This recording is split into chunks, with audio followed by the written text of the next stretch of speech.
Hi guys, JT here, and here's my top 10 games released in 2021 and 2022 that you should consider in Fanatical's 2023 Extravaganza sale. These games are highly discounted and relatively new, so let's get into this.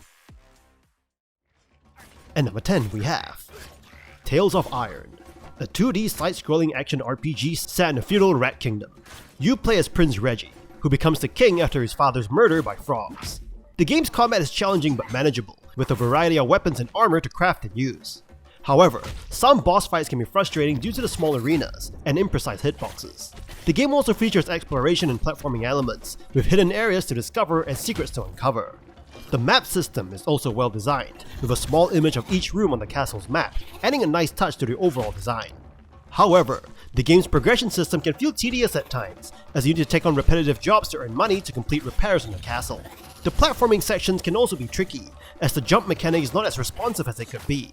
Despite these issues, Tales of Iron offers a fun and engaging experience, with charming characters and a well-crafted world. The game's art style is delightful, and the attention to detail in the environments and character designs is impressive. The game's combat and exploration elements are satisfying, and the variety of builds encourages experimentation. While the game has its flaws, it is still a solid choice for fans of action RPGs and platformers. And number 9 we have Tormented Souls, a survival game that blends classic genre mechanics with modern elements. The game utilizes core elements of survival horror such as limited resources, complex puzzles, backtracking, and fixed camera perspectives. The game's story follows Caroline Walker, who wakes up in an old hospital with a missing eye, and a tube down her throat after receiving a picture of two sisters from the hospital. As Caroline explores the hospital, she uncovers its dark secrets and the depravity of the hospital staff. The hospital is a maze of mystery, and you need to familiarize yourself with the corridors to survive. The game's enemies are amalgamations of human bodies and surgical structures, making them both victims and hostiles. The game's atmosphere is thick, and the fear is full on, with the setting commanding your emotions. The game's mechanics include limited supplies, 2 weapons, a crowbar and a nail gun, and a lighter that it can use to combat enemies and navigate the pitch darkness. The game does not offer autosave, and you need to save your progress at tape recorders, making saving your progress a strategic decision. The puzzles are multi-layered and require you to interact with your inventory closely. As you solve puzzles, find keys, and combine items, you have access to new areas, requiring backtracking through the hospital. The game's fixed camera angles obscure the location of enemies, requiring you to rely on sound and shadows to estimate their position. Overall, Tormented Souls offers a modern take on the classic survival horror genre, delivering a grotesque and frightening experience.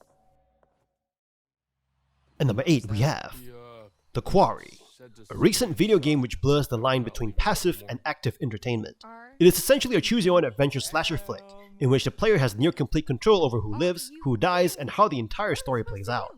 You watch the game as often as you play it, with extended cutscenes contextualizing those crucial moments in which you make decisions that reverberate long after those choices are made. The development team has written more than 1,000 pages and 180 possible endings, all of which depend entirely on your choice. The cast involved provided motion capture performances in addition to their voices. The game looks incredible in a way that few games before it have, especially when one of 3 optional filters is applied: indie horror, 80s horror, and classic horror. Though film grain is usually the way to go, the VHS aesthetic works best here, serving the story's throwback vibe while adding an extra layer of unreality to the proceedings. The Quarry isn't actively scary much of the time, but the game is often so immersive on a technical level that you're likely to be too impressed by its visuals to be dreading whatever's on the other side of the door you may or may not open. And number 7 we have Death's Door, a Zelda-like top-down action adventure game. You play as a crow working for the Reaping Commission, harvesting souls. The soul of a powerful monster was stolen from you as soon as you defeated it. You eventually get to the Undying Realm holding the Death's Door. You'll need to search the lands for 3 powerful souls to open it. The world is a treat to explore, from graveyards to ruins to a creepy mansion. They are filled with plenty of puzzles that will see you hitting switches, collecting keys, and opening doors. You'll find yourself going on off-beaten paths just to see what secrets lay in wait for you. Combat is very fast-paced and opponents are rarely slowed down by your attacks, so you need to be aggressive. You'll also obtain a slew of weapons and magical abilities that will not only help you dispatch monsters but also solve puzzles. In terms of boss fights, they are awesome. Don't let their cartoonish look fool you, as they will test you with everything you have learned so far in the dungeon and will have you use your whole arsenal to take them down. The various friendly faces that you meet along the way are also a treat, as they give you a bit of a break from the somber world, like a guy with a pot for a hit that looks like the Onion Knight from Dark Souls, or a cheeky giant frog. If you like a Zelda-like game with great exploration and fast combat, Death's Door is a treat to play. And number 6 we have DEATHLOOP, a free-form first-person shooting game that takes place in an alternate 1970s. The game revolves around Colt Van, an amnesiac who wakes up on a time-locked Arctic island infested by an organization named Aeon, where he is tasked with killing the 8 visionaries who preside over the island's 4 areas. This involves digging into the island's buried secrets, murdering numerous Eternalists, and uncovering the truth of his presence. Juliana, the game's second playable character, invades other cults' worlds in a multiplayer mode, where she kills them for unlocks. DEATHLOOP retains Dishonored's brooding, salt-soaked shorelines, but covers them with neon signboards, low-poly statues, and space-age cabins.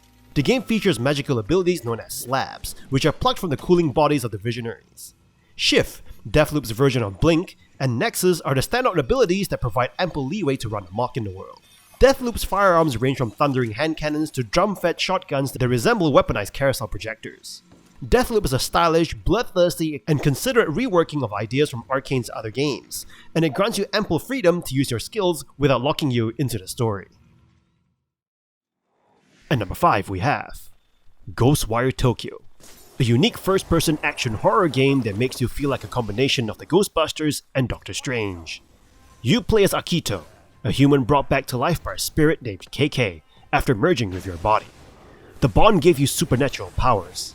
It turns out that all of Tokyo has been engulfed in the fog, and evil spirits now roam the streets instead of humans. You, together with KK, must put a stop to this. You'll be exploring an open-world Tokyo, fighting ghosts and collecting souls. Exploring Tokyo on foot is fascinating, and it is beautiful to look at. Combat will make you feel like Doctor Strange as you watch your character use various hand gestures to shoot magical abilities at your enemies to destroy them. Furthermore, you can throw talismans at your enemies to disrupt them. There are varied enemies for you to fight that will present a challenge, and keep the game somewhat fresh.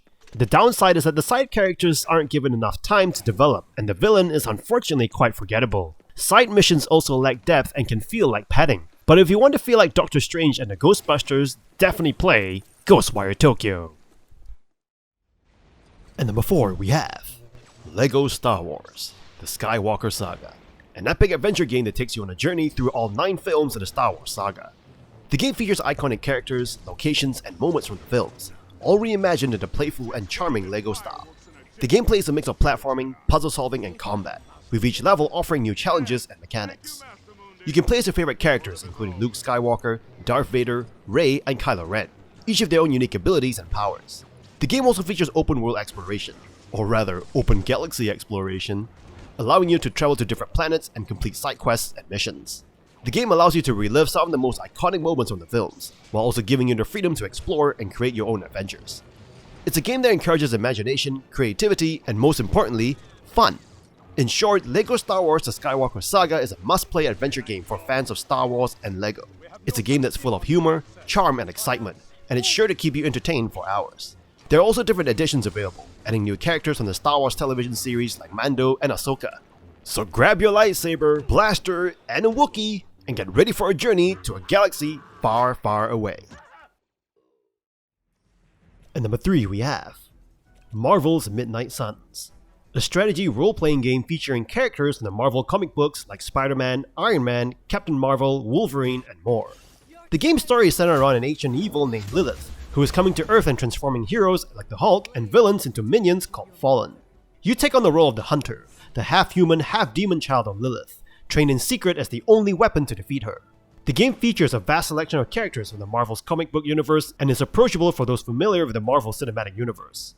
The gameplay of Midnight Suns is a combination of Marvel and XCOM, where heroes are placed on a field full of enemies, and players must move their characters, murder enemy troops, and interact with various elements placed around the field. The game also includes a slice-of-life base builder, similar to the Persona and Fire Emblem series. However, the base building mechanics can be overwhelming, and the game lacks a grid overlay on the field, making choosing attacks more confusing than it needs to be. Overall, the game is an excellent addition to the Marvel game universe, and a thrilling new direction for Marvel's heroes, though bogged down by overcomplicated base building mechanics. And number 2 we have Hard West 2, a tactics game that builds on the success of XCOM-like games.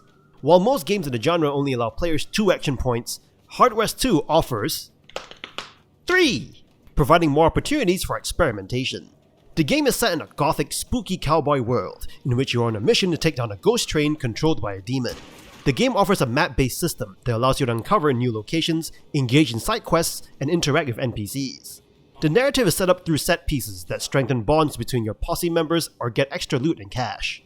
You can choose which posse members to take on missions and equip them with weapons, sub-weapons, and stat-boosting trinkets, and playing cards. The playing cards system is a unique feature that grants you new traits and abilities. The game offers exciting character build choices, but it can be painful to lose out on certain abilities and traits, even just for one mission. Hard West 2 offers a lot of strategic depth, and the additional action point offers a new level of experimentation that makes it a fun game to play. So if you like XCOM 2 with an additional action point, you might want to give Hard West 2 a go. And number 1 we have Dying Light 2 Stay Human, a game that offers a vast, exhilarating playground for crunchy, kinetic, two-footed combat and a satisfying first-person parkour. You're in a city filled with zombies, decaying buildings, and survivors. As Aiden, a pilgrim searching for his long-lost sister, you must navigate the treacherous landscape while earning the trust from the locals. Progression is slow, but earning combat and parkour XP and unlocking new skills feels earned. The two main factions, the survivors and the peacekeepers, are at odds, and as Aiden, you become involved in the drama between the factions. To improve your skills, you can slide on zip lines, bounce off jump pads, swing from ropes, sail through the air with a paraglider, or climb, clamber, wall run, and ledge grab your way to rooftops. Along with melee weapons and explosives, you can use your feet to take down enemies, including a flying two-footed kick, a vault kick, and an air kick, among others. The combat is crunchy, kinetic, and satisfying, and the first-person parkour is exhilarating. While the game's storytelling is not always great, the gameplay is extremely fun. Feel free to explore the city, scavenge resources, discover new locations, and undertake parkour challenges. But just watch your step on the rooftops. You might accidentally kick someone off, or hey, fall off the building yourself. Do you agree with this list? What other games are you looking out for in the Eggstravaganza sale? Let me know in the comments below. Don't forget to like and subscribe, and I'll see you guys in the next video.